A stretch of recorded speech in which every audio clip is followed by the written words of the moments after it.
My name is Susan Reynolds. I'm 32 years old, a business consultant by trade, born and raised in a tight-knit family from Newark, New Jersey, where my folks built a solid reputation in real estate and property management, always expecting me to follow in their footsteps. But I chose a different path, one they never took seriously.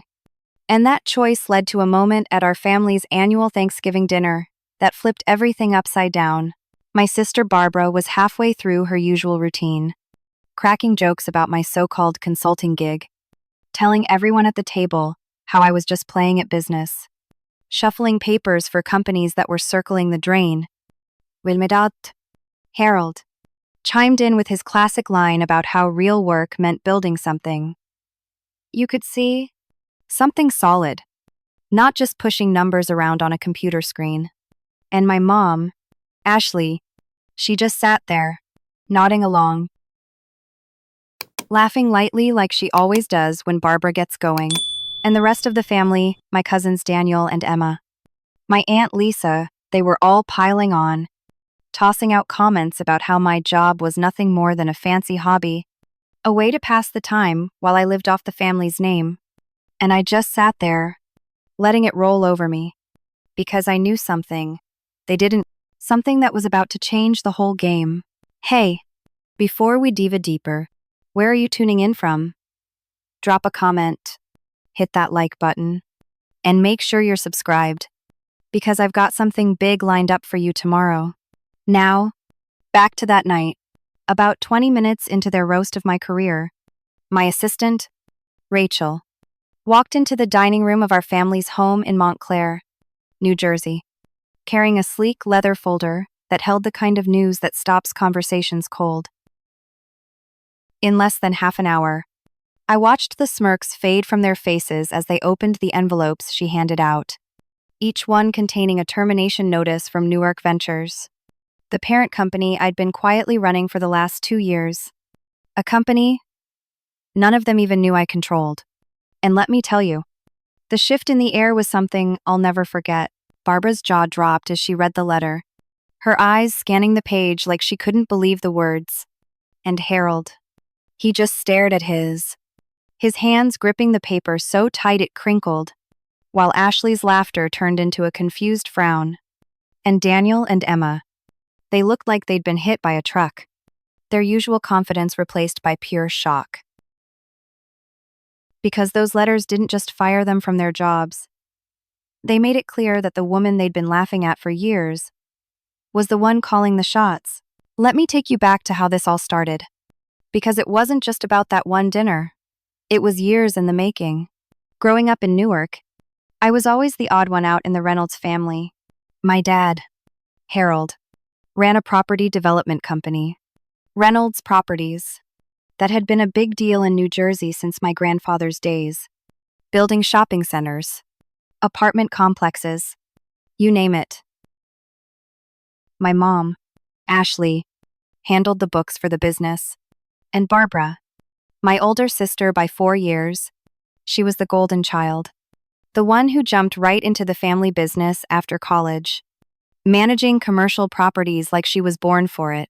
My cousins, Daniel and Emma, followed the same path. Daniel worked on construction projects for Harold's company, while Emma handled real estate deals for a firm tied to our family's network.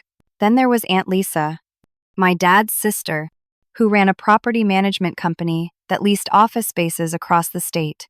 They all had this shared belief that success meant tangible things, buildings, contracts, projects you could point to and say, I made that. Me? I went to Wharton, got my MBA, and decided to start my own consulting firm, Susan Reynolds Solutions, helping struggling businesses get back on their feet. To them, that was just me messing around with spreadsheets, doing something abstract, something that didn't fit their definition of real work. At that Thanksgiving dinner, the table was loaded with all the usual stuff: turkey, stuffing, cranberry sauce, the works, and the conversation started out light, just catching up on family news. But it didn't take long for Barbara to steer things toward me, like she always did. So, Susan, she said, leaning back in her chair with that smug grin of hers. Still out there saving companies nobody cares about? When are you going to join the real world and work on something that actually matters? Like a new office park? Or a retail strip? The whole table chuckled, and Harold jumped in, his voice booming like he was giving a speech. You know, Susie, there's nothing wrong with what you do, but it's not like you're building anything. Real success is about creating something people can walk into, not just moving money around on a screen. Ashley nodded, adding, It's cute how you stick with it. Though, all that consulting stuff. Daniel and Emma didn't hold back either. Daniel said something about how my clients were probably just desperate people throwing money at me to feel better about their failing businesses. And Emma, she laughed and said, Come on, Susan, you've got to be tired of playing pretend executive by now. Aunt Lisa capped it off, shaking her head like I was some kid with a lemonade stand. You're smart, Susan, but maybe it's time to get serious. Join the family business like Barbara did. Quote, I didn't argue, didn't snub back, just smiled and took a sip of my wine, because I knew what was coming. For years, I'd let them think my consulting firm was some small-time operation, a side project that kept me busy while they handled the real work.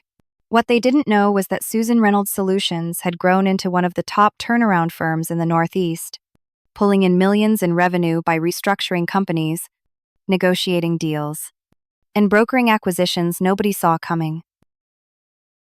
And the biggest move I'd made, over the past 2 years, I'd quietly bought up enough shares to control Newark Ventures, a holding company that had its fingers in every business my family worked for, Barbara's property management firm, a subsidiary of Newark Ventures, Daniel's construction projects, funded through contracts tied to Newark Ventures, Emma's real estate deals, financed by partnerships, Newark Ventures controlled. Even Aunt Lisa's leasing company answered to a corporate structure I now owned. They thought I was just pushing papers, but I was the one holding the strings. That night, as they kept going with their jokes, he sent a quick text to Rachel, my assistant, who'd been waiting in her car outside the house. Execute Protocol 9. Time to deliver. Protocol 9 was something we'd planned months ago, a way to show my family exactly who they were dealing with. Rachel, who'd been with me for 3 years and had an MBA from NYU, knew every detail of the plan. She'd helped me pull off the Newark Ventures acquisition, working late nights to coordinate with lawyers, accountants, and investors, all while keeping my name out of the paperwork until the deal was done. When she walked into that dining room, all business in her sharp blazer, carrying that leather folder, the mood shifted instantly. Barbara stopped mid-sentence. Her folk hoing over her plate. Harold's eyebrows went up, like he wasn't sure what was happening. Ashley tilted her head, confused, and Daniel and Emma exchanged a glance, like they thought this was some kind of prank. Rachel didn't say much, just handed out the envelopes, one for each of them, with their names printed in clean, black ink. These are from Newark Ventures, she said, her voice calm but firm, like she was delivering news to a boardroom. Please review them carefully. Then she stepped back, standing by my side, and I watched as they opened the letters, their faces changing as they read. Barbara's smirk vanished as she scanned the page, her eyes narrowing at the words, termination of current role, and reassignment pending review. Harold's hands tightened on his letter, his mouth moving like he was reading it twice to make sure he wasn't imagining things. Ashley let out a small gasp, her letter trembling slightly as she read the part about restructuring under new ownership. Daniel's face went pale, and Emma's eyes darted to me, like she was trying to figure out what I had to do with this. Susan, what is this? Barbara finally said, her voice sharp, like she was accusing me of something. What's Newark Ventures got to do with you? I leaned forward, keeping my tone steady, just like I would in a client meeting. Everything. Barbara, I've been running Newark Ventures for the last 2 years. Every company you work for, every contract you rely on it, all goes through me now." The words hung in the air. And for the first time all night, nobody had a comeback. Harold looked at me like he was seeing me for the first time. And Ashley's mouth opened. But no words came out. Daniel muttered something under his breath. And Emma just stared at her letter, like it was going to explain itself if she read it hard enough. Let me give you a little background on how we got here. Because this wasn't just about one dinner or one set of letters, it was about years of being underestimated. Years of sitting at that same table, listening to them tear down everything I'd worked for. Growing up, I was always the quiet one, the kid who loved numbers, who'd rather read business books than go to parties. Barbara, she was the opposite, loud, confident, always the center of attention. She went to Rutgers, got her degree in business, and jumped straight into the family's property management company, climbing the ranks like it was her destiny. Harold and Ashley, they were so proud of her, always talking about how she was carrying on the Reynolds legacy. Me? I went to Wharton, graduated with honors, and started my own consulting firm. But to them, that was just me playing around, doing something that didn't count because it wasn't bricks and mortar. They'd say things like, "Oh, Susan's off doing her little projects," or, "When are you going to get a real job, Susie?" And I'd just smile and let it go, because I knew I was building something bigger than they could imagine. My firm, Susan Reynolds Solutions, started small, just me taking on clients. Nobody else wanted companies on the verge of bankruptcy, businesses with messy books and bad decisions. I'd go in, figure out what was broken, and fix it, whether it was restructuring their finances, renegotiating their contracts, or finding new investors to keep them afloat.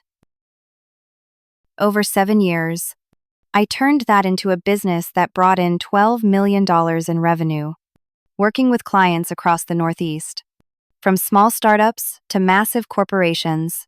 But to my family, it was still just Susan's hobby. They didn't know that 2 years ago, I'd started looking at the companies they worked for, tracing the corporate structures behind their jobs, and realized they were all tied to Newark Ventures, a holding company that owned stakes in real estate, construction, and property management firms across New Jersey and New York. I saw an opportunity, and I took it, quietly buying up shares through a series of investment groups, working with advisors to keep my name off the radar until I had a controlling interest. That Thanksgiving, when they were laughing at me, they had no idea their jobs, their contracts, their whole professional lives were under my control. Barbara's company, North Star Properties, was a Newark Ventures subsidiary. Daniel's construction projects were funded through Pinnacle Builders, another company I owned. Emma's real estate deals depended on partnerships with firms I now controlled. And Aunt Lisa's leasing business was tied to a network of contracts that answered to me. They thought they were untouchable, sitting there in our family's dining room, making fun of my career. But I'd spent years building the kind of power they didn't even know existed. When Rachel walked in with those letters, it wasn't just about proving a point, it was about showing them that the world had changed, that the skills they mocked, the spreadsheets and strategies they called meaningless, were the same skills that had given me the keys to their professional futures. As they sat there, staring at those letters, I could see the questions forming in their heads, the disbelief turning into something else: anger, confusion, maybe even a little fear. Barbara was the first to speak again, her voice lower now, like she was trying to keep it together. "You're telling me you've been running this company, Susan? The one who's been playing with numbers while we do the real work?" I nodded, keeping my eyes on hers. "That's right. And those numbers you laugh at, they're the reason your company exists. The reason Daniel's projects get funded, the reason Emma's deals go through. You can keep calling it a hobby if you want, but it's my name on the ownership papers." Harold shook his head, like he was trying to shake off a bad dream. "This doesn't make sense, Susie, how could you pull this off without us knowing? I smiled. Not because I was gloating, but because I'd been waiting for this moment for so long, because I'm good at what I do. Dad, better than you ever gave me credit for. Quat. The rest of the dinner was a blur of questions and accusations. But he didn't flinch. I'd spent years preparing for this. Years of hearing their jabs, their condescending smiles, their suggestions that I should give up and join the family business like Barbara. Every time they dismissed me, it pushed me harder, made me sharper, made me determined to show them what I was capable of. Those termination letters weren't just about firing them, they were about resetting the board, about making them see that the woman they'd underestimated was the one holding all the cards. And as I watched them grapple with that truth, I knew this was just the beginning of a story that would change everything. Not just for me, but for all of us. That Thanksgiving dinner wasn't just a one-off explosion, it was the culmination of years of family dynamics that had been simmering under the surface, pushing me to a point where I had to prove myself in a way they couldn't ignore. Our family home in Montclair, New Jersey, was the stage for every major Reynolds gathering. A sprawling colonial-style house on a quiet street lined with oak trees, where we'd come together for holidays, birthdays, and the occasional business discussion that always turned into a lecture about what real success looked like. The dining room, with its long oak table and framed photos of my grandfather's first real estate deals, had seen countless arguments, celebrations, and moments where I felt like I didn't belong. My family, Harold, Ashley, Barbara, Daniel, Emma, and Aunt Lisa, they were all tied to the Reynolds legacy. A world of property development, construction contracts, and commercial leasing that defined their idea of achievement. To them, success was something you could measure in square footage or dollar signs on a contract, not in the kind of strategic work I'd been doing for years, work they dismissed as pointless number crunching. Growing up in that house, I was always the kid who didn't quite fit. Harold built Reynolds Properties into a regional powerhouse, developing shopping centers and apartment complexes across New Jersey. Carrying on the work my grandfather started back in the 1962nd with a single strip mall in Newark, Ashley, my mom, kept the finances in order, making sure every project stayed profitable. Barbara, my older sister, was their pride and joy, stepping into property management right after college, running North Star Properties with a confidence that made everyone assume she'd take over the family empire one day. Daniel, my cousin, worked on the construction side, managing crews for Reynolds Properties' biggest projects, while Emma, his sister, handled real estate deals for a firm that partnered with our family's network. Aunt Lisa, Harold's sister, ran her own leasing company, securing tenants for office buildings and retail spaces across the state. They all shared this belief that real work meant tangible results. Buildings you could walk into, contracts you could sign, projects you could point to with pride. My consulting firm, Susan Reynolds Solutions, didn't fit that mold, and they never let me forget it.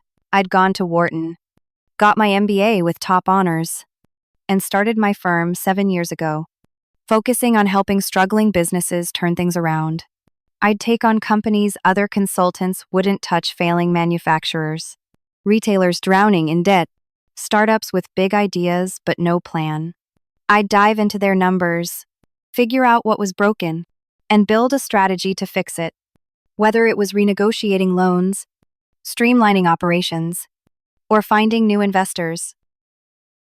Over the years, my firm grew into one of the most respected turnaround operations in the Northeast, pulling in $12 million in revenue by the time that Thanksgiving dinner rolled around. But to my family, it was all just Susan's little side project. They'd sit around that dining room table, year after year, making the same comments. Barbara would say something like, "Still messing with those spreadsheets. Susan, when are you going to work on something real? Like a new development project?" Harold would nod and add, There's no shame in consulting. Susie. But it's not like you're building anything that lasts.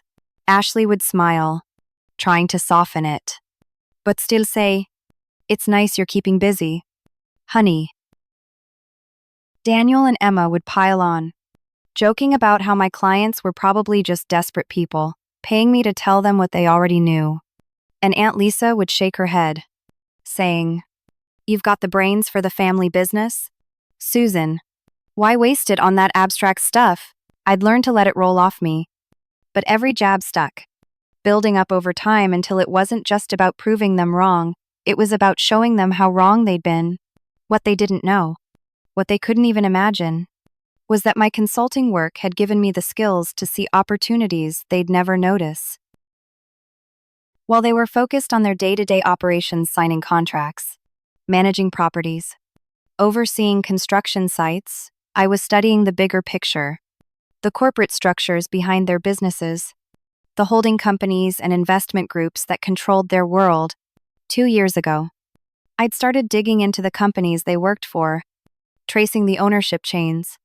And that's when I found Newark Ventures. It was a holding company with stakes in real estate, construction, and property management firms across New Jersey and New York, including North Star Properties, where Barbara was a senior manager, Pinnacle Builders, which funded Daniel's projects, and the investment group behind Emma's real estate deals. Even Aunt Lisa's leasing company was tied to Newark Ventures through a web of contracts. It was the perfect target, and I went for it. The acquisition wasn't easy. It took 18 months of careful planning, working through intermediaries, setting up investment groups to hide my involvement, and negotiating with Newark Ventures' original owners, a group of investors looking to cash out as they neared retirement. I used every dollar I'd earned from my consulting firm, $12 million in retained earnings, plus partnerships with clients I'd helped over the years who were happy to invest in a deal I was leading. By the time the paperwork was signed 3 months before that Thanksgiving dinner, I owned a controlling interest in Newark Ventures, which meant I controlled the companies my family depended on for their livelihoods. Barbara's job, Daniel's contracts, Emma's deals, Lisa's leasing agreements. They all answered to me now, and they had no clue. To them, I was still just Susan, the sister who played with numbers, the cousin who'd never make it in the real business world. The irony wasn't lost on me. The skills they mocked: strategic analysis, financial restructuring, corporate acquisitions, were the exact skills that had put me in charge. While they were busy signing leases and breaking ground on new projects, I was working in the shadows, building a network that gave me power over their professional lives. I didn't just want to prove a point. I wanted them to see that the world had changed, that the spreadsheets they laughed at were the foundation of real influence in today's business world.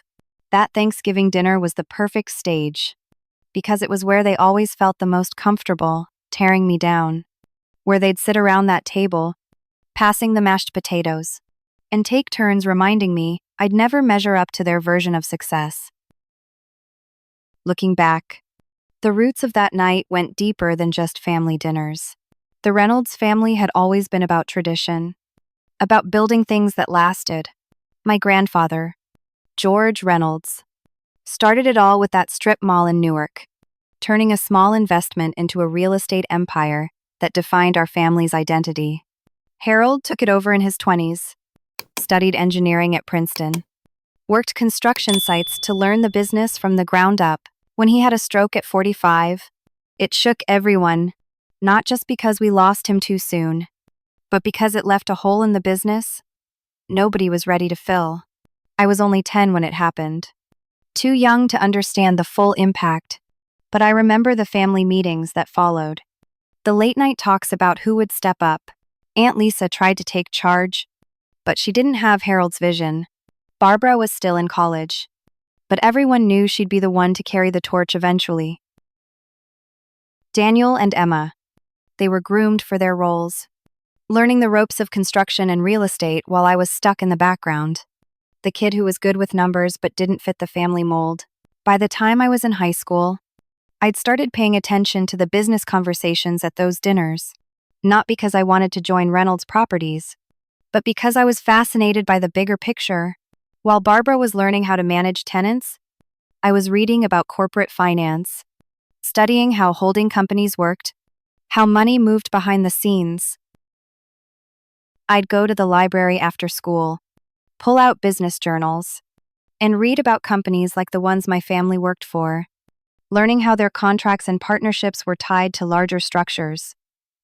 By 16, I was building what I called my own private business education, piecing together how the world really worked, not just the part my family cared about.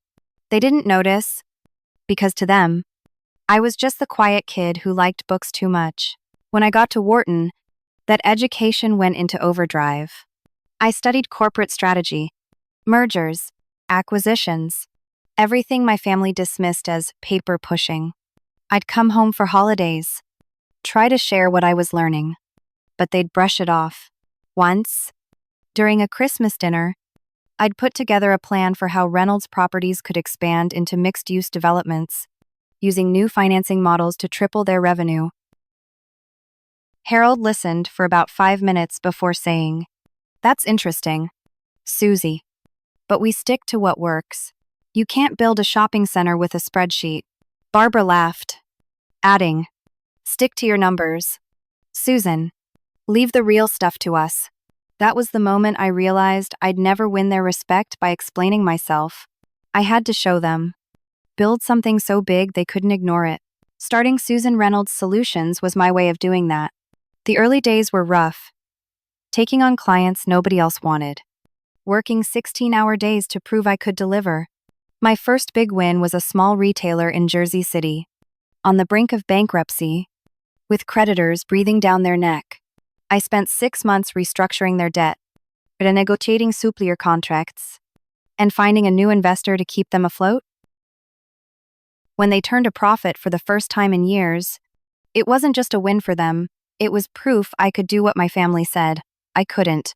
That job led to others, each one bigger, each one building my reputation with business owners and executives who saw what I was capable of, even if my family didn't. Over time, I started to see the bigger picture, how companies like the ones my family worked for were just pieces of a larger puzzle, controlled by holding companies and investment groups that operated above their level. That's when I started looking at Newark Ventures. It wasn't just about revenge, though I'd be lying if I said I didn't enjoy the thought of proving them wrong. It was about opportunity. Newark Ventures was the key to everything: Barbara's job, Daniel's contracts, Emma's deals, Lisa's business. It was a holding company that owned stakes in dozens of firms across the Northeast, and its owners were ready to sell. I spent 18 months putting the deal together, working with lawyers and accountants to keep my name out of it, using my firm's earnings and investor partnerships to fund the purchase. By the time it was done, I controlled the company that controlled my family's professional lives, and they had no idea. Every family dinner, every holiday, I'd sit there, listening to their jabs, knowing I was building something they'd never see coming. Barbara would go on about her latest property deal, how she'd landed a big tenant for a new office building, and I'd nod, knowing her company was a subsidiary I now owned. Daniel would talk about his construction projects, bragging about a new retail center, and I'd smile, knowing his funding came through a company I controlled. Emma would mention her latest real estate deal, and I'd stay quiet, knowing her partnerships depended on my approval. Aunt Lisa would complain about the leasing market, and I'd keep my mouth shut, knowing her contracts were tied to my decisions. They thought they were untouchable, but I'd spent years learning how to move the pieces they didn't even know existed. That Thanksgiving dinner was the breaking point. The moment I decided it was time to show them. I'd been planning it for months, working with Rachel to put together what we called Protocol 9, a set of documents that would lay it all bare. The letters weren't just terminations, they were strategic moves, reassigning Barbara to a higher role, restructuring Daniel's contracts, adjusting Emma's partnerships, and realigning Lisa's business. It was about showing them that the skills they mocked weren't just theoretical, They were the foundation of real power. As I sat there, watching them laugh at my expense, I knew the next half hour would change everything. Rachel was waiting outside. The letters were ready, and I was done being the sister they could dismiss. This wasn't just about proving a point, it was about rewriting the rules of our family, and I was ready to play my hand. The decision to take control of Newark Ventures wasn't something I made on a whim, it was a calculated move, built on years of work and a clear understanding of how the business world really operated. The kind of understanding my family never bothered to develop because they were too busy focusing on what they could see and touch. I'd spent 7 years growing Susan Reynolds Solutions into a powerhouse, turning around failing companies and building a network of clients and investors who trusted my judgment. But the real game changer came 2 years ago when I realized I could do more than just fix businesses, I could own the ones that mattered to my family. That's when I set my sights on Newark Ventures, the holding company that quietly controlled the companies they worked for, the contracts they depended on, the deals they bragged about at every family dinner. It was a long, careful process, one that required every ounce of skill I'd honed over the years. And it all came together in a way that would make that Thanksgiving dinner the moment they finally saw me for who I was. It started with a single question I asked myself while sitting through one of those family dinners, listening to Barbara go on about her latest property management deal, smirking as she called my work fancy paperwork. What if I could control the system they relied on, not just their individual jobs or projects, but the entire corporate structure that kept their world spinning? I'd already learned how to navigate complex business ecosystems. My consulting firm had been doing it for years, restructuring companies by understanding the bigger picture, the ownership chains, the financial dependencies. So I started digging, pulling financial reports, studying corporate filings, talking to contacts in the investment world.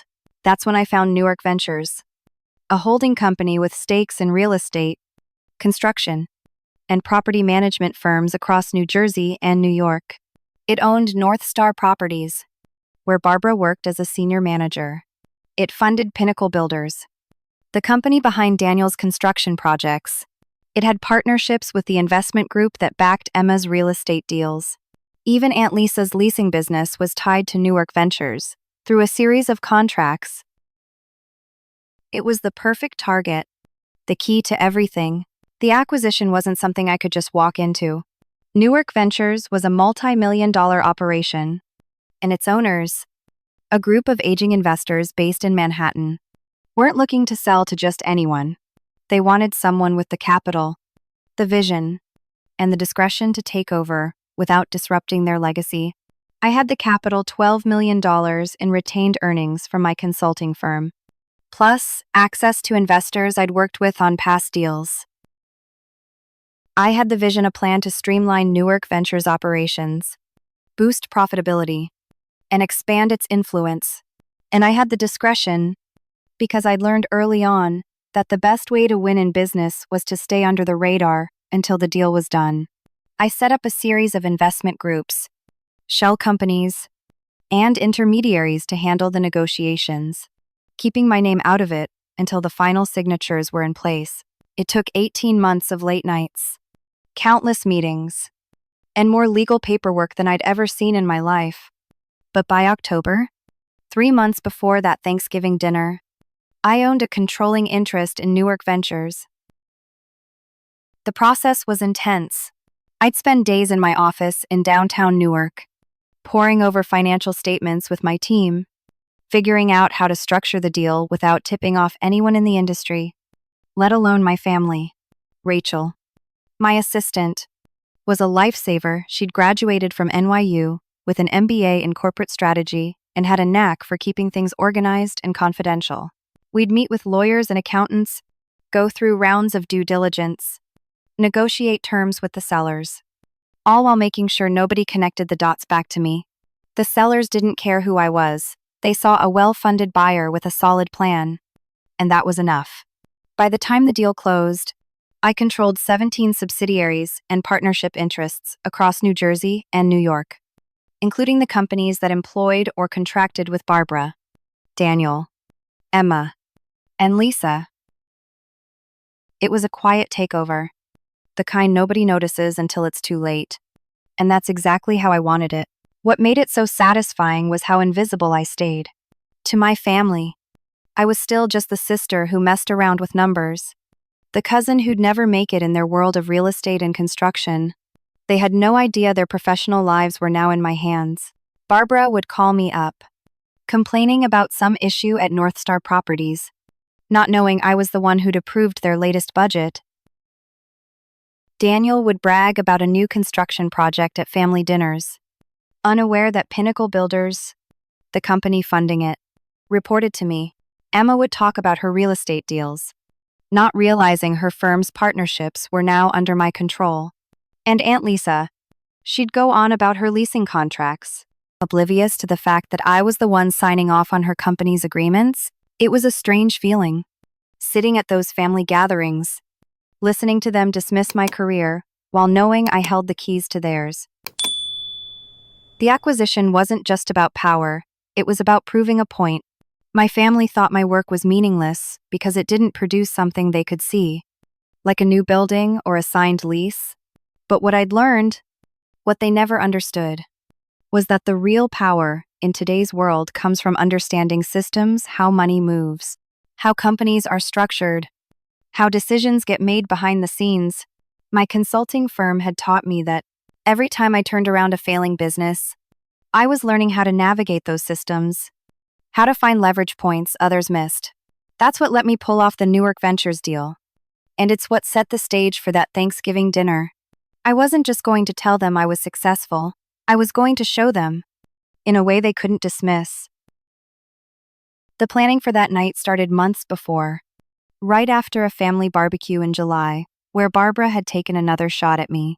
We were at the house in Montclair, the backyard filled with cousins, aunts, uncles, everyone eating burgers and talking shop. Barbara was going on about a new office building North Star had just leased out, and when I mentioned a recent consulting project, she laughed and said, "Come on, Susan, when are you going to stop playing with spreadsheets and do something that actually matters?" Daniel jumped in, grinning. "Yeah, Susie, you should come work with me on a job site. Get your hands dirty for once." Even Ashley, who usually tried to stay neutral, chimed in with, "It's great you're doing what you love, honey, but maybe you could help out with the family business, too." That was the moment I decided I was done, waiting for them to take me seriously. I went back to my office the next day and told Rachel we were moving forward with Protocol 9. The plan we'd been sketching out for months. Protocol 9 wasn't just about the termination letters. It was about showing my family the reality of their world. Rachel and I spent weeks putting together the documents, working with our legal team to make sure everything was airtight. The letters weren't actual firings, not in the traditional sense. Barbara's letter would tell her she was being reassigned to a new role, Regional Director of Strategic Operations, with a 40% salary increase. Daniel's letter would notify him that Pinnacle Builders was restructuring its contracts, and all future projects would need my approval.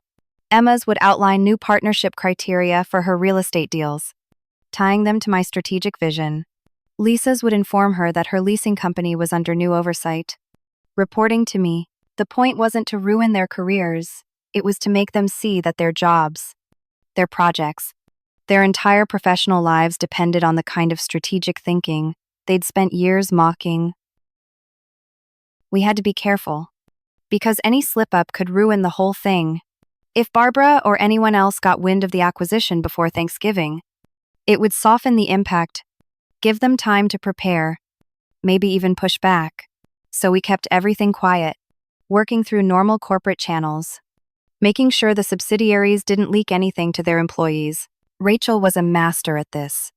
She'd coordinate with the CEOs of each subsidiary, positioning our moves as standard restructuring under new ownership. Nobody suspected I was behind it, because nobody thought I was capable of something that big. That's what made it so perfect. My family's dismissal of me, their belief that I was just playing at business, was the very thing that let me pull this off without them noticing. The acquisition itself was a beast. It wasn't just about signing a check for $12 million and calling it a day. Newark Ventures had a complex structure, 17 subsidiaries, dozens of partnerships, hundreds of contracts.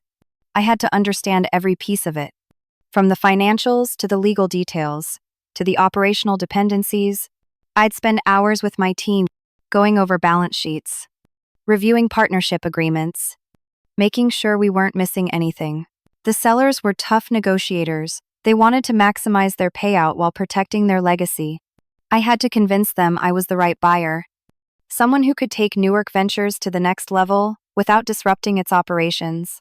That meant putting together a detailed plan, showing them how I'd streamline the subsidiaries, boost revenue, and expand into new markets. It was exhausting, but every late night, every tough negotiation, every moment of doubt was worth it. When I signed those final papers in October, the closing happened in a conference room in Manhattan, with lawyers, accountants, and investment advisors all around me. I was there as the principal of Reynolds Acquisition Group, the entity I'd created to handle the deal.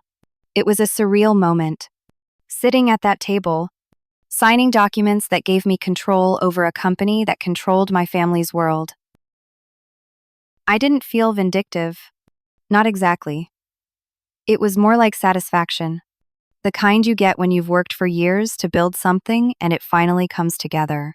The fact that it would also shut down my family's endless jabs was just a bonus.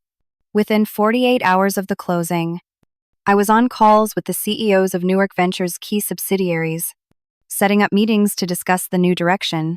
I didn't mention my family, didn't let on that this was personal to them. I was just the new owner, laying out a strategic vision for the company. One of those meetings was with Karen Thompson, the CEO of North Star Properties, where Barbara worked. Karen was a sharp executive in her 50s, someone who'd built North Star into a top property management firm in New Jersey.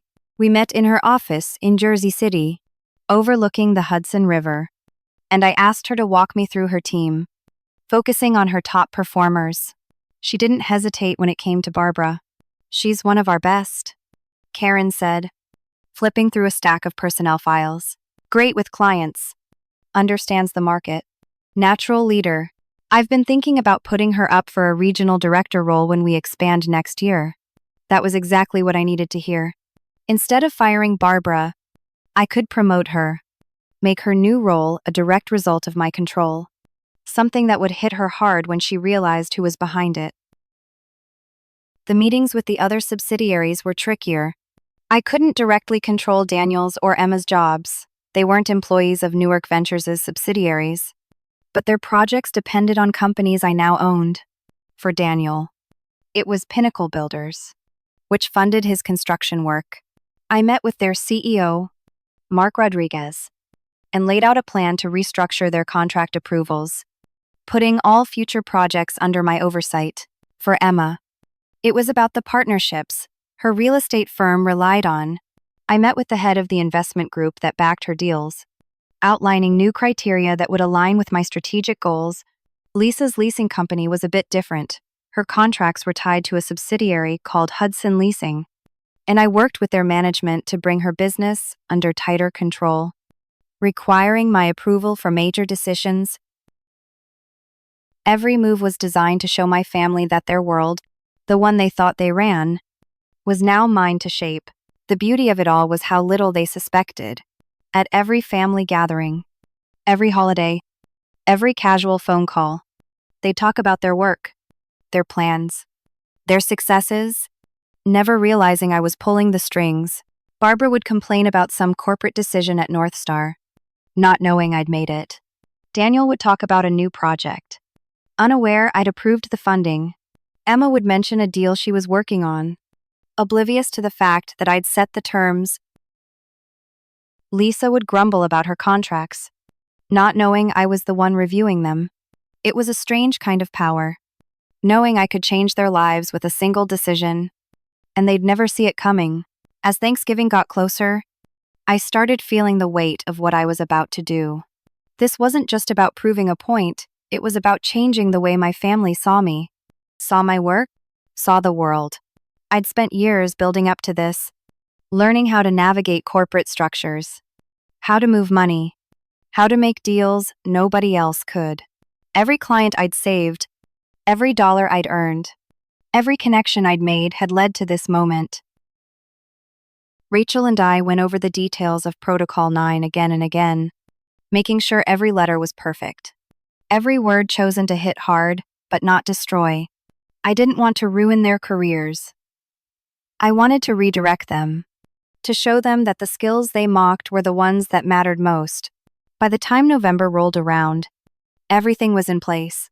The letters were printed, the subsidiaries were briefed, and Rachel was ready to walk into that dining room and deliver the news. All I had to do was wait for the right moment. The moment when their laughter would turn to shock, when they'd finally see that the sister they'd dismissed was the one calling the shots. With the Newark Ventures acquisition locked in, I could have just sat back and let my family keep underestimating me.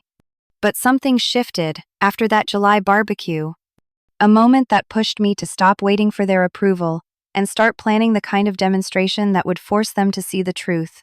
It wasn't enough to know I controlled their professional world. I needed them to understand it, to feel the weight of their own misjudgment. The months leading up to Thanksgiving became a pressure cooker, with every family gathering, every offhand comment, every smug jab from Barbara or Harold or the others fueling my resolve to pull off Protocol 9. Those moments weren't just about their words cutting deeper. They were about me realizing that the only way to change their perception was to hit them with something undeniable, something that would rewrite the story they'd been telling about me for years. It really kicked into high gear at my grandmother Margaret's 80th birthday party in September. A big event at the Riverside Golf Club in Montclair, where our family had been members forever. The private dining room was packed with relatives, business associates, and old friends, all there to celebrate Margaret, who was still sharp as a tack, and the unofficial matriarch of the Reynolds clan. The evening started off fine. Everyone was eating, drinking, toasting her health, but as always, the conversation turned to work. And that's when Barbara decided it was her moment to shine. She stood up, glass in hand, and gave a speech about how proud she was to carry on the family legacy at North Star Properties, landing big deals, managing properties that actually made a difference in people's lives. Then she turned to me, that familiar smirk on her face, and said, "Susan, you must get tired of all those failing companies you work with. Why don't you come join me at North Star? I could use someone to handle the paperwork." The room laughed, and I forced a smile. But inside, I was done. Harold didn't help. He leaned back in his chair, sipping his bourbon, and added, "Susie, you've got a good head on your shoulders. But this consulting thing, it's not real business. You should think about joining the family. Work on something solid, like Barbara's doing." Ashley, trying to be the peacemaker, chimed in with, "It's sweet how you stick with it, honey, but maybe it's time to try something with more impact." Daniel and Emma piled on.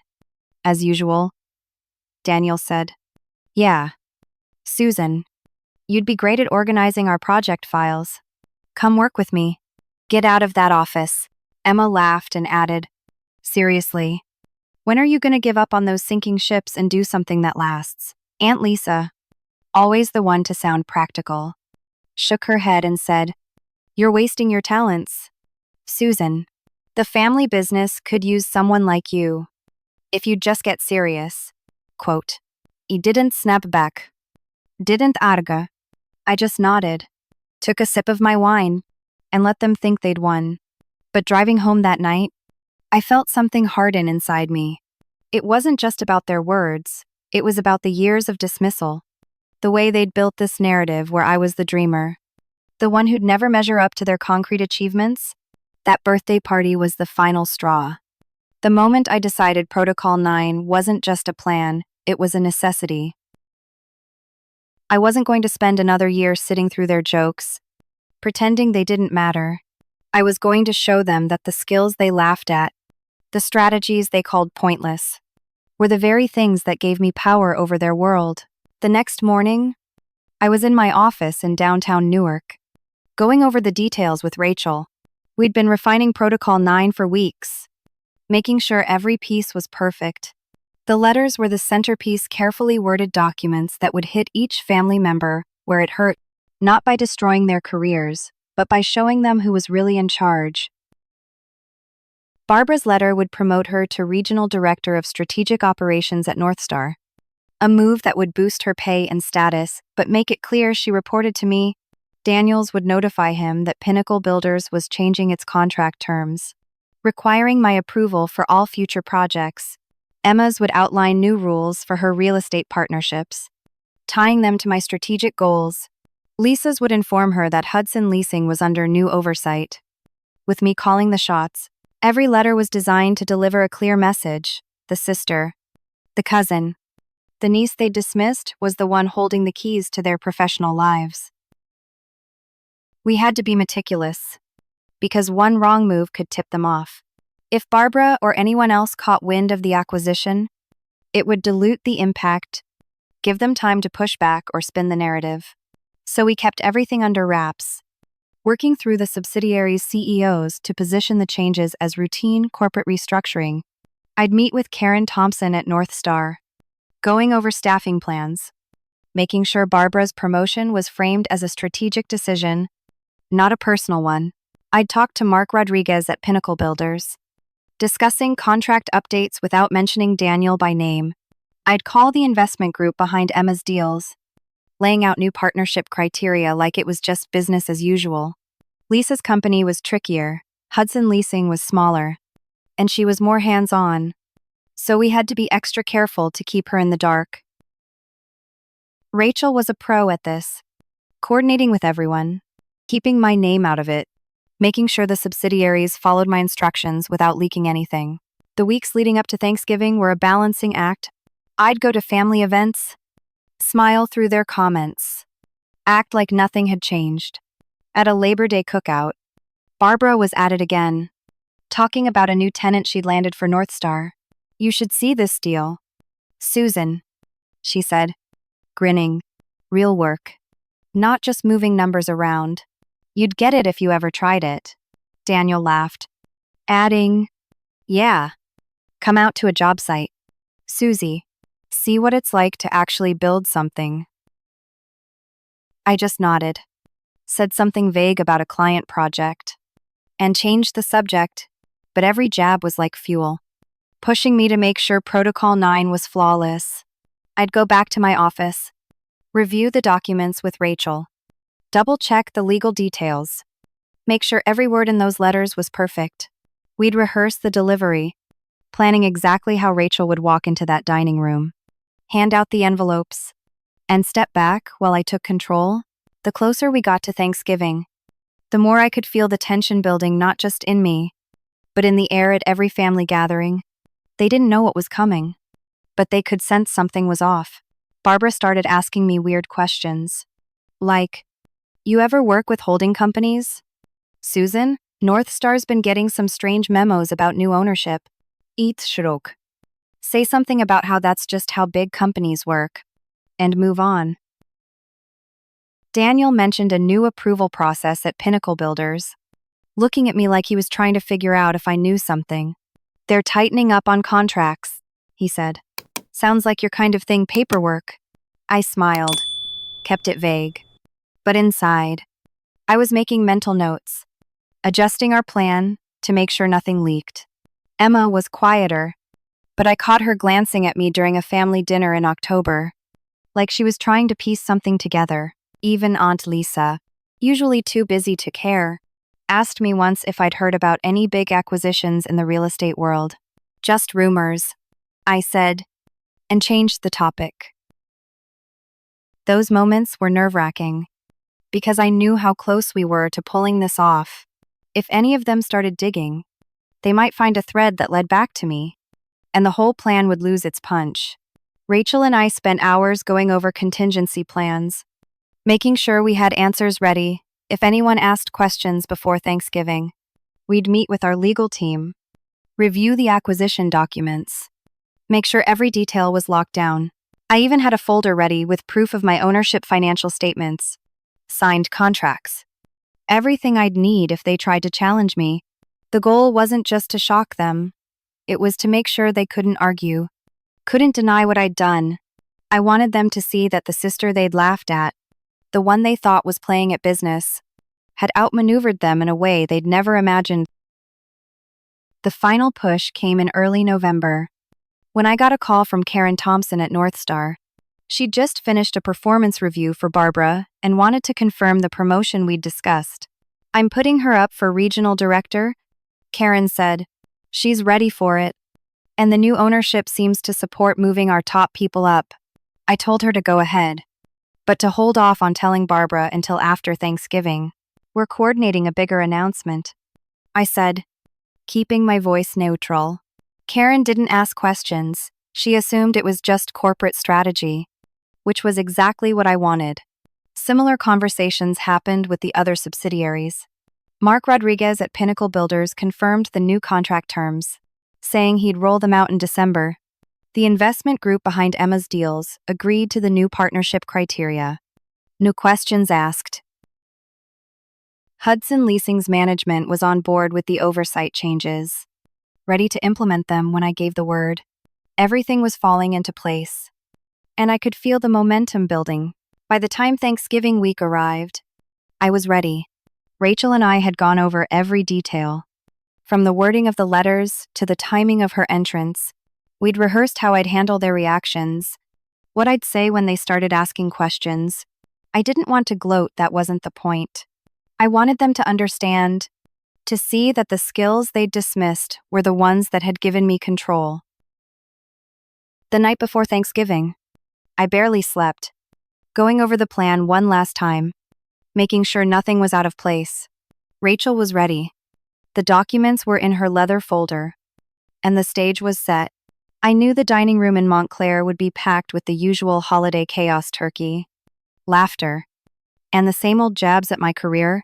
But this time, I was ready to turn the tables. Looking back, those months of planning weren't just about Protocol 9. They were about reclaiming my place in a family that had never taken me seriously. Every comment from Barbara, every lecture from Harold, every joke from Daniel and Emma, every sigh from Lisa, they'd all built up to this. I wasn't doing this to hurt them. Not really.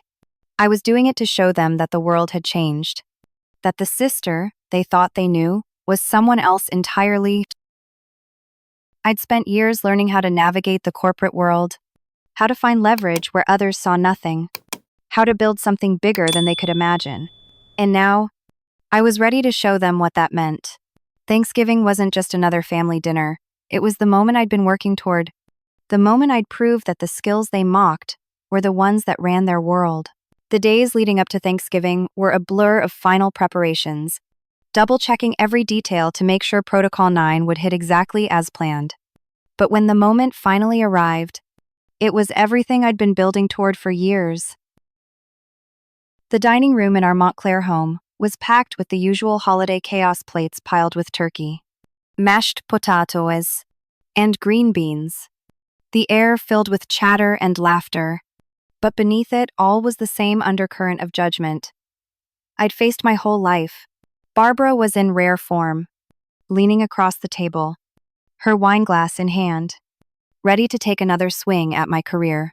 She'd just finished telling everyone about a new lease she'd secured for North Star Properties, some big corporate tenant that had her acting like she ran the world. Then she turned to me, that familiar smirk creeping across her face, and said, "So, Susan, still out there saving companies nobody wants? When are you going to give up the spreadsheet game and join the family business?" The table erupted in chuckles, and Harold jumped in, his voice carrying that lecturing tone he always used. "Susie, you're smart, but real work is about creating something tangible, not just crunching numbers for businesses that can't hack it." Ashley smiled. trying to soften the blow, but still added, "It's nice you're doing your own thing, honey, but maybe it's time to think about something more substantial." Daniel and Emma didn't hold back either. Daniel grinned and said, "Come on, Susan. You could help me with the project budgets. Get out of that office for once." Emma laughed, adding, "Yeah. When are you going to work on something people can actually see?" He didn't bite, didn't argue, just nodded and took a bite of my stuffing. Because I knew what was coming. For years, I'd sat through these moments, letting their words slide. But tonight was different. I'd spent 18 months building an empire they didn't even know existed, buying up Newark Ventures, the holding company that controlled their jobs, their contracts, their entire professional world. Barbara's property management firm, Daniel's construction projects, Emma's real estate deals, Aunt Lisa's leasing business, they all answered to me now, and they had no clue. As they kept piling on, joking about my little consulting hobby, I sent a quick text to Rachel under the table, Protocol 9. Now, she was waiting outside, ready to walk in with the leather folder that held the letters I'd spent months crafting, the ones that would change everything. When Rachel stepped into the dining room, the mood shifted in an instant. She was all business. Her blazer crisp, her expression calm but firm, like she was delivering news to a boardroom full of executives. The chatter died down as she moved around the table, handing out envelopes with each person's name printed in sharp, black ink. "These are from Newark Ventures," she said, her voice steady. "Please review them carefully." Barbara froze, her fork halfway to her plate, her eyes narrowing as she took the envelope. Harold's brow furrowed, like he wasn't sure what to make of it. Ashley's smile faded, her hands hesitating before taking the letter. Daniel and Emma exchanged a quick glance, like they thought this was some kind of prank. Aunt Lisa just stared at her envelope, her fingers tracing the edges before she opened it. They tore into the letters, and you could see the shift happen in real time. Barbara's face went pale as she read the words, "Reassignment to Regional Director of Strategic Operations." Effective immediately. Harold's hands tightened on his letter, his eyes scanning the part about new oversight for Reynolds Properties contracts. Ashley let out a small gasp, reading about restructuring under new ownership. Daniel's jaw clenched as he saw the line about Pinnacle Builders requiring all future projects to go through my approval. Emma's fingers gripped her letter, which outlined new criteria for her real estate partnerships, all tied to my strategic direction. Lisa's eyes widened at the notice that Hudson Leasing was now under my direct control. For the first time in years, the table was quiet, the laughter gone, replaced by a stunned disbelief that hung heavy in the air. Barbara was the first to speak, her voice sharp, like she was trying to take control of a situation slipping out of her grasp. "Susan, what the hell is this? Newark Ventures? What do you have to do with my job?" I leaned forward, keeping my tone even, the way I would in a high-stakes client meeting. "Everything. Barbara, I've been running Newark Ventures for the last 2 years. Your company, Daniel's projects, Emma's deals, Lisa's contracts, they all report to me now." Harold shook his head, like he was trying to shake off a bad dream.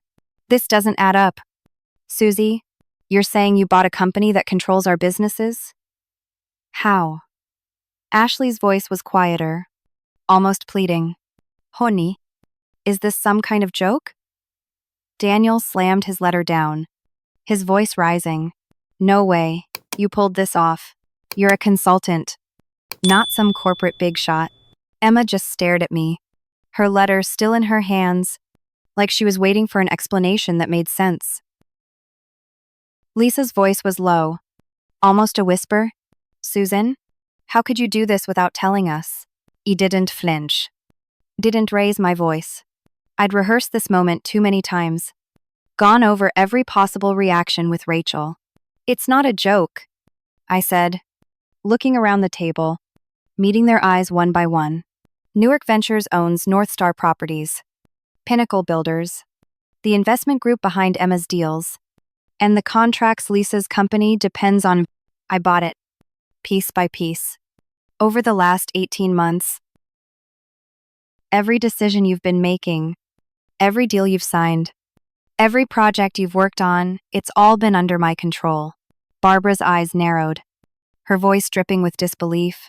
You? You've been running this behind our backs? While we've been working our asses off? You've been playing puppet master? I nodded, keeping my gaze steady. Call it what you want. Barbara, but those spreadsheets you make fun of? They're the reason I own the company that owns your job. Quote, the table exploded into a mess of voices, everyone talking over each other, demanding answers. Harold's face was red, his hands gripping the edge of his letter like he wanted to tear it apart. This is insane. Susie, you can't just take over our lives like this. How did you even get the money for something this big? I smiled. Not because I was gloating, but because I'd been waiting to lay this out from my consulting firm. Dad. Susan Reynolds Solutions has made $12 million over the last 7 years. Turning around companies you'd call sinking ships. I used that money, plus investor partnerships, to buy Newark Ventures. It's all legal, all documented, and all mine. Ashley shook her head, her voice shaking. But why? Honey, why do this to us? I leaned back, keeping my tone calm but firm. I'm not doing anything to you. Barbara's getting a promotion, regional director. 40% pay increase. Daniel, your projects are safe, but they'll need my approval going forward. Emma, your partnerships are intact, but they'll follow my rules. Lisa, your company's under new oversight mine. This isn't about hurting you. It's about showing you that the work you've been laughing at for years is what runs your world now. Court. Daniel was still fuming, his voice loud enough to carry across the room. You're telling me my job depends on you now? My projects? My crew? Everything I've built, it's all up to you? I nodded, not breaking eye contact. That's right. Pinnacle Builders is my company. You want to keep working.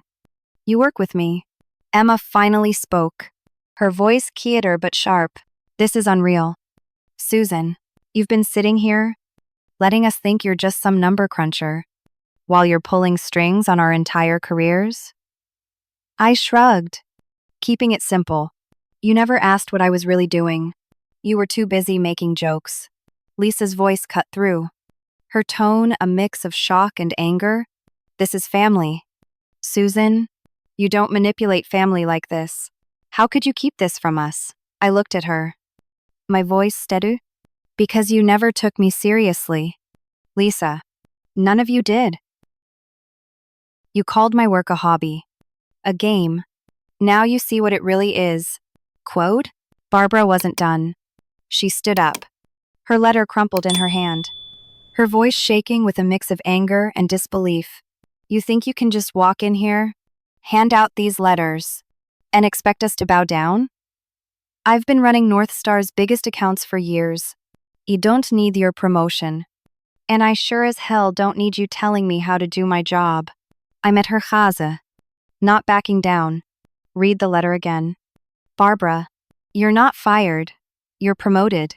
But you report to me now. That's how it works. She sat down, hard, like the wind had been knocked out of her. Harold tried to take charge, his voice booming. This isn't over. Susie, I'm calling our lawyer tomorrow. You can't just take over our businesses like this. He didn't blink. Go ahead. Dad, you'll find out everything's legal. Signed and sealed. Newark Ventures is mine. And so are the companies you work for. Quote. The room was a mess of emotions, anger, confusion, disbelief. Ashley looked like she wanted to say something but couldn't find the words. Daniel kept rereading his letter, like he thought it would change if he stared long enough. Emma was flipping through hers. Muttering ohne Brath. Lisa just sat there, her eyes fixed on me, like she was trying to figure out who I was. And Barbara, she was glaring at me, her hands clenched, like she was ready to fight but didn't know where to start. Rachel stepped forward, her voice cutting through the chaos. If you have questions about the documents, contact information for human resources is included. These changes are effective immediately. It was the perfect move, professional, direct, reminding them this wasn't just a family argument. It was business. I didn't expect them to take it well, and they didn't. Harold started talking about legal options, throwing out words like fiduciary duty and breach of trust. Barbara kept pushing, demanding to know how I'd pulled it off, how someone like me could afford a company like Newark Ventures. I gave them the short version: my firm's $12 million in earnings, the investor partnerships, the 18 months of planning, but I didn't go into details. Didn't need to. The proof was in their hands. In the letters that laid out their new reality, Daniel tried to argue, saying he'd find other funding for his projects, but I shut that down fast. Good luck, Daniel. Pinnacle Builders controls 80% of your contracts. You want to work. You go through me. Emma was quieter, but I could see her mind working, trying to figure out how to navigate this. Lisa was the toughest. She looked at me like I'd betrayed her, like I'd crossed a line that couldn't be uncrossed. As the night went on, the questions kept coming, but I held my ground. I'd spent too long preparing for this, too long building the skills that got me here. Every jab they'd thrown at me over the years, every time they'd called my work pointless, every moment they'd dismissed me, it had all led to this. I wasn't just proving a point. I was rewriting the rules of our family, showing them that the world they thought they controlled was mine, now. The letters weren't about firing them, they were about resetting the game, making them see that the sister they'd underestimated was the one holding all the cards. And as they sat there, grappling with the truth, I knew this wasn't the end. It was just the beginning of a new chapter, one where they'd have to deal with me on my terms, whether they liked it or not. 6 months after that explosive Thanksgiving dinner, I was sitting in my new office, on the top floor of Newark Ventures' headquarters in downtown Newark, looking out over the city skyline, reviewing quarterly reports that showed our subsidiaries outperforming every projection I'd made. The view stretched across the Passaic River, all the way to the Montclair house, where I'd turned my family's world upside down. That night had been a turning point, not just for them, but for me, forcing me to confront what it really meant to wield the kind of power I'd spent years building. The letters I'd sent Rachel in with weren't just about proving a point, they'd reset the dynamics of our family. And what happened next showed me that change, real change, doesn't stop at one dramatic moment. It's what you build from it that matters. Barbara was the first to adapt, which surprised me more than I'd care to admit. 2 weeks after she got her letter promoting her to Regional Director of Strategic Operations at North Star Properties, she dove into the role with a focus I hadn't seen from her before. She was leading new initiatives, streamlining client processes, and pitching ideas that aligned with my vision for Newark Ventures. During our first official meeting in January, in a sleek conference room overlooking Jersey City, she looked at me across the table and said, "I didn't get it. Susan, all those years, I thought your work was just numbers on a screen. Seeing how you run this company, it's opened my eyes." It wasn't an apology, but it was close enough, and for the first time in years, I felt like we were on the same team. She started asking for my input on big decisions, not just because she had to, but because she wanted to. Our relationship, which had been strained by years of her jabs and my quiet resentment, started to rebuild, not as sisters stuck in old patterns, but as partners who respected each other's strengths. Harold took longer to come around. For months, he kept his distance, treating me like I'd pulled some kind of trick rather than earned my place. He'd grumble about the new oversight on Reynolds Properties contracts, muttering about how things were simpler before I got involved. But when one of his biggest projects, a retail complex in Princeton, hit a snag with financing, he had no choice but to come to me. We sat down in my office, going over the numbers, and I showed him how to restructure the deal to save it. By the end, he looked at me, his voice gruff but honest, and said, "You saved my ass. Susie, I didn't think you had it in you." It wasn't a full admission, but it was enough. He started calling me for advice on other projects, framing it as just bouncing ideas, but I could tell he was starting to see my work differently, even if he'd never say it out loud. Daniel and Emma were a mixed bag. Daniel was stubborn, holding on to his pride for months, acting like he could find a way to work around Pinnacle Builders' new contract rules. But when he realized 80% of his projects depended on my approval, he came to me, hat in hand. We worked out a plan to keep his crews busy, tying his projects to Newark Ventures' bigger goals. At a family dinner in March, he pulled me aside and said, "I was wrong about you, Susan. You're not just playing with numbers, you're running the show." Emma was quicker to adapt, but she kept her distance at first, like she wasn't sure how to deal with me now. By spring, she was pitching real estate deals that aligned with my strategic vision, and we started collaborating on new partnerships. At one meeting, she smiled and said, "I used to think you were wasting your time. Now I'm glad you're on our side." It wasn't warm and fuzzy, but it was progress. Aunt Lisa was the toughest. She took the news about Hudson leasing personally, like I'd betrayed the family by taking control. She avoided me for weeks, sending curt emails instead of talking face to face. But when her company landed a big contract with a Newark Ventures subsidiary, she had to deal with me directly. We met in her office, and after going over the details, she sighed and said, "I didn't see you coming. Susan, I thought you were just messing around. I was wrong." It was the closest she'd ever come to admitting she'd underestimated me, and it was enough to start rebuilding our relationship, one cautious step at a time. The biggest surprise came from my grandmother, Margaret. A week after Thanksgiving, she called me to her house, sat me down in her study, and looked at me with those sharp eyes that missed nothing. "Your grandfather would have loved this," she said, her voice steady. "He always said real success comes from seeing what others don't.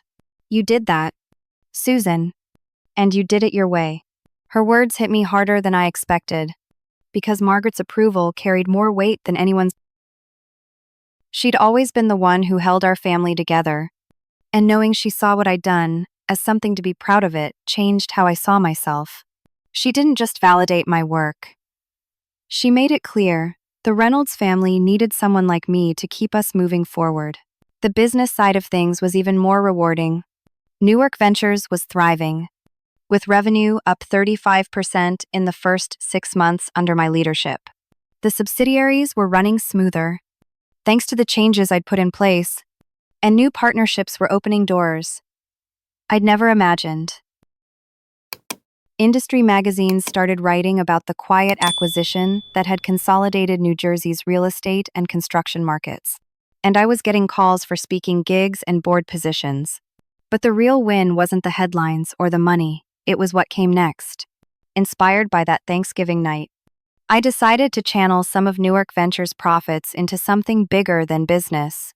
I founded the Reynolds Future Foundation, a nonprofit focused on teaching strategic thinking and business skills to kids in underserved communities across New Jersey. The foundation's first meeting was held in the same Montclair dining room where I dropped the bombshell 6 months earlier. It was surreal, sitting around that oak table, not as the sister who got laughed at, but as the head of a foundation that had already raised $2 million for education programs. Barbara was there, now the foundation's chief operating officer, presenting our first impact report. "We've funded business skills workshops in 30 schools," she said, her voice confident, reaching over 1,500 students who are learning how to think strategically, just like you taught us. It was a moment I never thought I'd see my sister, who'd spent years mocking my work, now leading a mission that came straight from it. Daniel was involved too, using his construction expertise to partner with local businesses for our programs. "We're working with 10 companies," he told the board, giving kids real-world projects to apply what they're learning. Emma brought her real estate knowledge, creating a curriculum that taught students how to analyze property markets, showing them how strategy could open doors. Even Lisa chipped in, setting up a scholarship fund for kids from families in the trades, making sure our programs didn't leave anyone behind. Margaret, who'd inspired the whole thing with her words, endowed a program called the George Reynolds Institute for Strategic Leadership, focused on mentoring young women in business. "This is for the girls who don't have a family like ours," she told me, her eyes bright. "You're giving them a chance to see what they can do." Kai. As I sat in that dining room, watching my family work together on something that mattered, I realized how much had changed since that Thanksgiving night. The letters, the shock, the arguments, they'd been the spark. But this was the fire. The foundation wasn't just about giving back. It was about proving that the skills I'd fought for, the ones my family had dismissed, could change lives. A few weeks later, I got a text from Dr. Laura Mitchell, a professor at Rutgers who was working with us on our curriculum. "Your program's getting national attention," she wrote. "The Department of Education wants to talk about rolling it out to 400 schools. Can we meet next week?" I showed the message to Rachel, who'd gone from my assistant to chief strategy officer for both Newark Ventures and the foundation. She grinned and said, "From family punchline to changing education policy, not bad." Susan, quote. Driving home that night, I thought about how far I'd come. The Montclair house, once a place where I felt like an outsider, was now the heart of something bigger. A mission to show kids that strategic thinking wasn't just for corporate boardrooms, but for building lives they could be proud of. A week earlier, I'd spoken to a high school girl in one of our programs, a shy kid from Newark who asked if someone like her could ever run a company. "You don't need permission," I told her. "You just need to believe in your own ideas and keep pushing, no matter who doubts you." It was advice I wished I'd heard years ago, but giving it to her felt like closing a circle.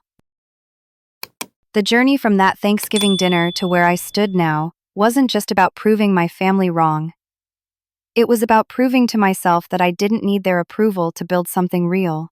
The letters I'd sent Rachel in with had ended one chapter of my life, the one where I let their doubts define me. Now, I was writing a new one, not just for me, but for every kid who'd ever been told their ideas weren't enough. The Reynolds Future Foundation was my legacy, a way to show the world that the skills my family mocked could open doors for thousands. And as I pulled into the parking garage under Newark Ventures headquarters, I knew this was just the start. The sister they'd laughed at was now the one shaping their future, and I wasn't slowing down anytime soon.